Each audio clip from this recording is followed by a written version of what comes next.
Bienvenue dans votre flash d'information. Le cercle de Bancasse dans la précarité, l'absence des administrations et l'éloignement des forces de sécurité de la population mettent les payants du cercle de Bancasse dans la région de Mopti dans des conditions précaires et misérables imposées par des hommes armés.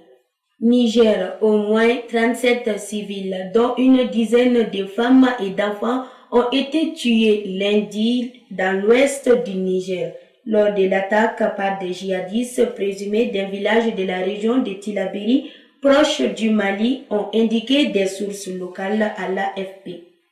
Au Sénégal, des transporteurs maliens pris pour cible après un accident mortel à Kaolack qui a fait 4 morts et des blessés. C'est à la suite de cet incident que le ministre des Transports du Sénégal a fait une déclaration.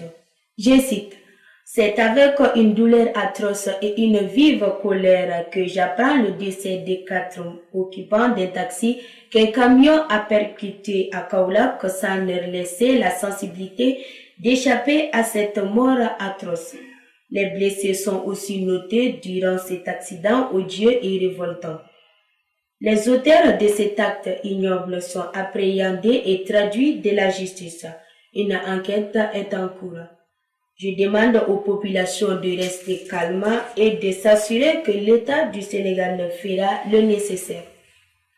Mes condoléances attristées aux parents des victimes et au peuple sénégalais, notamment à la population de Kaolack, et prompt rétablissement aux blessés. Je réitère mon appel à plus de prudence, de respect du code de la route et de la dignité humaine. J'y reviendrai, Inch'Allah.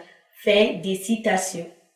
Après le départ du président Ibeka de la tête de l'État, les Maliens ont fondé l'espoir de voir leur carrière estompée. Le colonel Assimi Goïta a été acclamé et réclamé par une partie du peuple pour faire sortir le pays de sa situation difficile de l'époque. Un an après le coup d'État contre un pouvoir démocratiquement élu, l'air vacille entre espoir et désespoir. Quel bilan pouvons-nous constater? Suivons quelques réactions ensemble. Depuis qu'il était là déjà, donc de sa venue jusqu'à présent, franchement, côté études, donc le secteur études, ça n'a pas beaucoup bougé. Et après son départ aussi, nous n'avons pas constaté d'énormes changements. Bon, surtout chez nous les étudiants. Moi, je fais la licence 2, donc même les bourses d'études ont été retardées pendant un moment. Et ça, c'est quand il était là.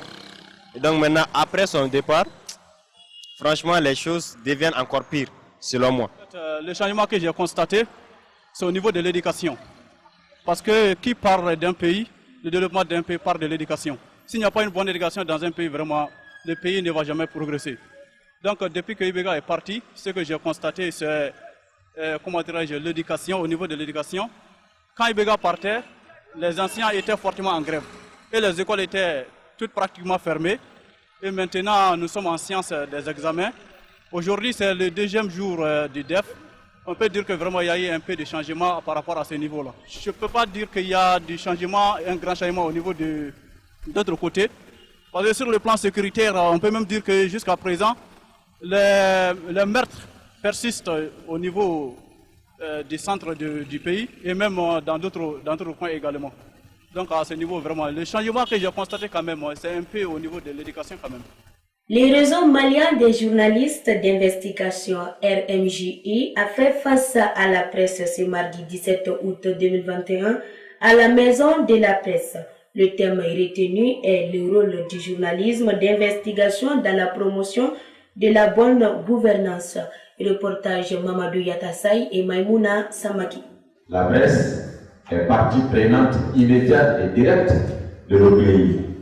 Et l'OCLEI est, si vous voulez, un peu le bébé de la haute de la HAC, comme les autres structures qui y sont représentées. C'est donc extrêmement important et nous fondons un espoir sur les actions de la presse dans le cadre des actions et activités de prévention qui demandent une bonne dose d'information, de sensibilisation pour que, in fine, l'éducation soit à la hauteur. Nous avons, comme M. Traoré l'a dit, en 2017-2018, fait faire une étude qui a estimé qu'il y a un déficit de capacité au niveau de la presse au Mali, alors que l'attente de ce côté est très élevée. C'est pourquoi nous avons sollicité un partenaire étranger, un partenaire de notre pays, pour appuyer le pays.